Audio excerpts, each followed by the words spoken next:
in the Holy Trinity gym in Belfast, and we're here to announce that a number of teams that will be coming to Belfast before they go to the Olympic Village in London. The Minister's going to announce one of the top nations of world boxing will be coming here to the training camp that we're holding at Queen's University in July. Well, the Cubans have indicated that they will be here. In fact, they've sent me 10 names, even though they've only 7 qualified at the moment, but they hope to qualify the Orkney in Rio de Janeiro at the last Olympic qualifier.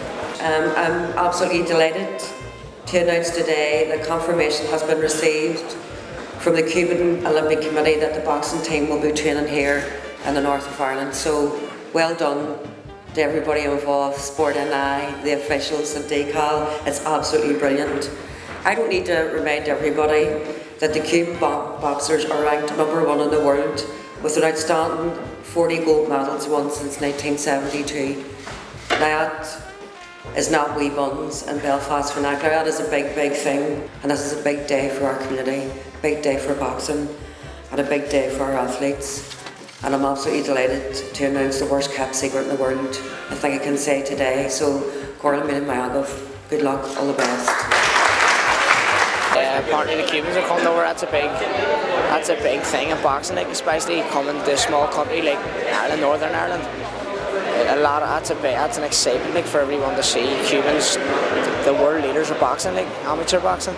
Yeah, it's the sort of thing that'll boost also our Northern Ireland boxing. Like we performed brilliantly at the Commonwealth Games in Delhi, and having a boxing team like Cuba, the powerhouse of amateur boxing, coming over to Northern Ireland, it gives us the chance to experience what the top level boxers really are like. Well, of all the places, they could have chose England, somewhere closer to the games anywhere, but they've chose here, Belfast. You know, it's massive because you know, this is the elite of all amateur boxing. This is who every country looks up to. They've always tried to compete against, you know, and they're actually coming here to train. So it shows you how well Ireland are very high up there now in the world rankings as well. They've got a great amateur kind of structure in their training and the way they send teams out, and it's fantastic for the whole thing to have shows you the respect that Ireland have as well to bring this country in, and the pull of Belfast now to attract people into the country.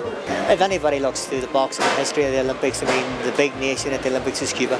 I mean, everybody strives to be like the Cubans. They had a lot of things going for them in the earlier days where their boxers weren't allowed to turn pro or never did turn pro, so that always stood by them. But a lot of our boxers are now being trained nearly professionally and everything but the name, so that's why the results has gone up in Northern Ireland and Ireland as a whole. A lot of people, or a lot of news reporters would call Ireland the Cuba of Europe, the way it's such a small nation, but it's still we're seeming to be able to produce these Olympians and European medalists, world medalists and everything.